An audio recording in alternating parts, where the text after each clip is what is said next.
Quick note before we start, why they're not buying is still open. It's a 90-minute one on one intensive where we diagnose exactly what's broken in your brand message and fix the story behind it. So you walk away with a message that converts, not just content that exists. Okay.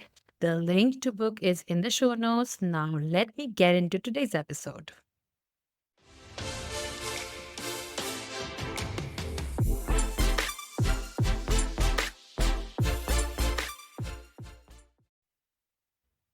Okay, so if you listen to me for the last few weeks that I've been discussing about this storyboard session, I really want you to ask yourself this, right? Okay, I get you must be thinking, I get it, I need this, but I'm not sure if I have enough meat or enough story to work with to do the whole thing, right? And I really want you to listen closely. This episode is really for you because today I'm talking about my client who with came for this with exact same, mindset. She's a skincare founder. She's made skincare for eczema-prone skin, especially for kids and babies. So, real product, real results, so niche and so such a problem-solving product out there. So she has real customers who live with her, right? And for her, she's still in the space where she's thinking that, oh my gosh, like I know I have a great product, I have great customers. Why isn't this picking up? Why isn't selling more? And perhaps the problem is the content and or her niche or maybe the algorithm. But really, by end of the 90 minutes intensive that I had with her, she had all her answers. Yeah, and it was none of those things. She was like, "Oh my gosh, I have so much to talk about, so much to layer it up with whenever I'm, speaking about the product, doing my website. So really, hang in there, and I'm going to share everything that happened right when we met and what happened in the session. So let's go. So I want you to picture this founder, right? Like I love working with mompreneurs, women who have real issues and they figured a solution for that. So this is one of those mompreneurs who has really had the trouble herself, right? She's a mother. She's built the skincare based on the trouble that her babies had, the eczema skin, and such a terrible time for the children who have those kind of issues. And she was so pained by that problem that she finally found a solution herself. She created a product herself, right? Because based on all the research she's done, all the problems that she's faced, all the trips to the hospital where the doctors are giving them, some really specific products which she's not convinced is a good long-term product for her kids. So so she and created it. And that's one story that's I always will say is a common thread between all the founders that I know who really have some great products is that had a problem, I wanted a solution. The solution available in the market wasn't good enough. So I went ahead and created one. Like that is the common denominator amongst all great founders that I've worked with, right? And then she knew the product that she created. She had parents telling her, "Wow, this helped my kids sleep so well at night." So she had even repeat buyers. That is definitely the measure of saying that your product is great. So of course, her own child now has this great skin and is no longer suffering from this. And now she has offered that to the whole market where other moms are now getting the chance to survive the situation. And as a mother, I can tell you that this is a really painful situation when you feel helpless that your kids are going through something and you can't find the right solution for them. Right. So this is my brand is the answer to that, right? Um, with all of these good things, when she is going through a rebrand process or her, the process where she's kind of premiumizing her entire look and feel of the product, something about it is feeling flat to her, right? It's feeling very clinical and it's feeling like it's like more of a product description dressed up in pretty packaging. So she's wondering what exactly like I'm showing up, my product is great, I have repeat purchasing repeat customers, purchasing the same thing again and again. So she was doing all the things that she was supposed to be doing. And the results were fine, but they were not magnetic, not growing the way the product deserved to grow. Right. So she came to me with this question. Every founder in this position eventually asks, why aren't they buying?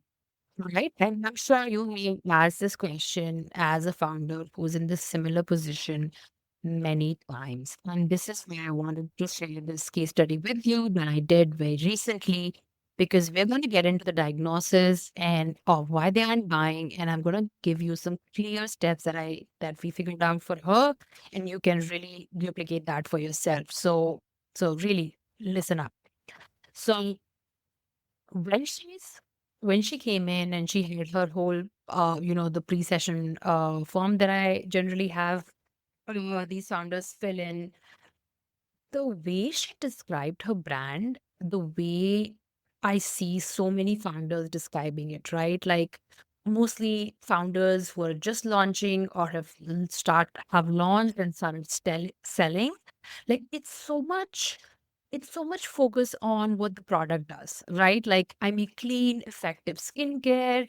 It's for eczema prone skin, especially for children. My product are, dermatologist friendly, they're free from harsh chemicals, they're made for sensitive skin. So, you have all the things that you think as a founder you must do.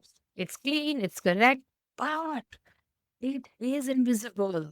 And I'll tell you why. Because the messaging is a problem here, right? The diagnosis here is that it applies whether you're just launching or whether you're just, plateauing with your sales, is because it's not the product, it's not the price, it's not the platform, it is the message.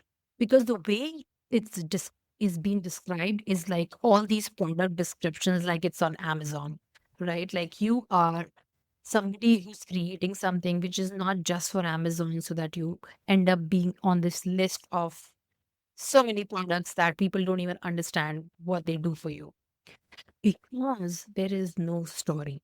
The product is missing the story, right? And the product description, no matter how accurate, cannot convert the way a story can convert. You have to understand the difference between the two.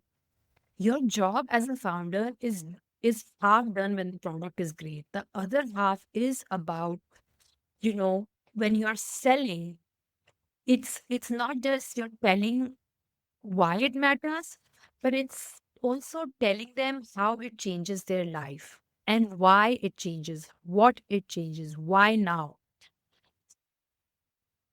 In this context, whenever you are working on a diagnosis, the first thing you have to look at is like, who is the villain that we are going after? Because that's how the human brain works. Giving them plain information about what your product is not something that is going to get registered in your client's or consumer's mind. So for my this client, she had no villain, right? The belief that her customer was already fighting when she arrived, that she had no hero, the version of the mother her brand was actually for. The transformation arc was very simplistic, right? Before and after, it makes someone reach for their wallet not because they understand your product, but because they can see themselves in that other side of it. So, can you see that the storytelling is not essentially about? I know that there's a lot of debate on personal branding, but I really believe that unless and until your personal brand is so closely related to this particular problem, it's of no use for you. For this particular person, yes, her personal brand is great because she is a mother. She is somebody who's solving a real life problem. And that in itself is the starting point for this, right? So she had features and she needed a story. Okay. And the story was already there. We just needed to chip at it. So I could show it to her what all we can do and with the story, right? So, for example, I asked her, what does your parents say to you when the product actually works? And she was like, okay, they say their child sleeps at night for the first time in months, or their daughter stopped crying when they put the lotion on, otherwise, because it wasn't burning anymore.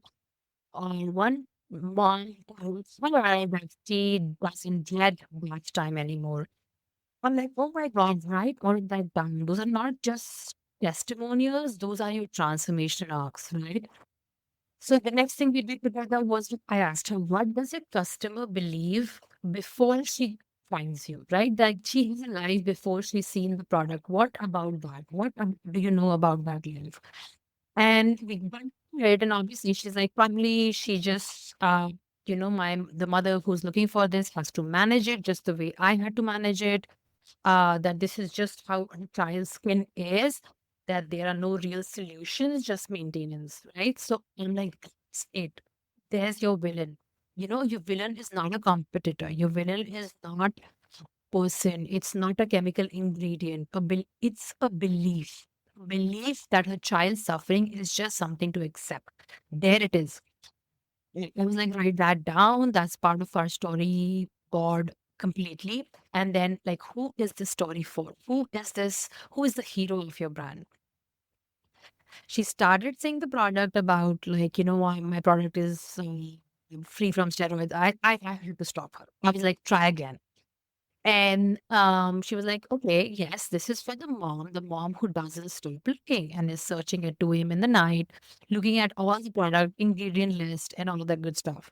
So I said, yes, that is exactly your brand. That is the hero of your brand. That is the hero of your story. The mother who refuses to accept, just manage it as an answer. She is the hero. Your brand is the one that is waiting for her.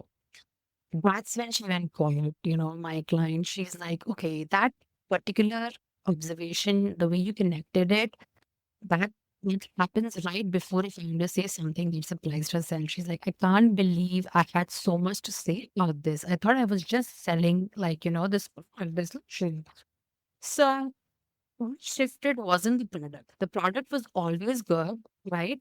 What shifted was the story behind the brand. The layered structure, architecture underneath that message that made it mean something, that made it convert. So I'm going to repeat that. We built a villain, which is the lie that eczema prone skin is just something to manage. Then we build the hero, the mother who doesn't stop looking for a real solution. Then we rebuild the transformation arc, which is from dread and helplessness to calm and confidence and bedtime without tears. Right? So we built a story spine for the mom who refused to accept that a child just had to suffer through it. And then something happened that always happens once the architecture is in place. My client herself started generating on her own without prompting things like, oh, I could write about the lifetime dread. I could write about the child's perspective. I could write what it feels like to finally find the thing. I could write about the appointments that didn't help. I could write about the first night they both slept peacefully together. Like, moment she was just coming up, saying, oh my God, I have so much to speak about spontaneously. And this is just like in the 90 minutes that we are working together without me telling her or asking, apart from these basic structural questions, the ideas on what all she needs to cover going forward just kind of started spontaneously coming up. Because that is what happens when you fix a story at the structure level, right? That is how you unlock that content. And it was never a content problem because let's be honest, you don't need to come up with something new every quarter or every year. You've got this great product, you need to find different angles of talking about it, which makes sense to every kind of audience that is in your, entire bucket, whether it's somebody new who doesn't know about you, whether it's somebody who's been checking you on, or whether it's somebody who always buys from you. This kind of different content will appeal to all of them. And once the message is right, then everything downstream becomes very, very clear. So that's what she went back with. In 90 minutes, we had the diagnosis that your product is great, but you need a better story. We needed to fix the villain, the hero, and the transformation arc.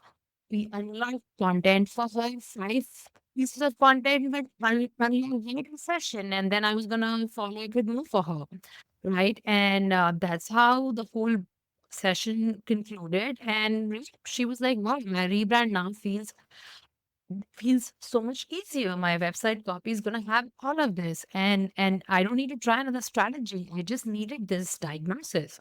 So she had the fix, and she was ready to start all the other things going from there. So I want to speak directly to two women who are listening to this right now. If you're a new founder, if you're just about to launch or you're thinking of launching, you're building from scratch and you want to get the story right before you spend years producing content on a broken foundation, I invite you for this intensive because this is how you start with a message that converts from day one instead of figuring it out 3 years from now with trial and error, because kind of foundation for a story will never ever function. It is not for the trend. This is here to stay.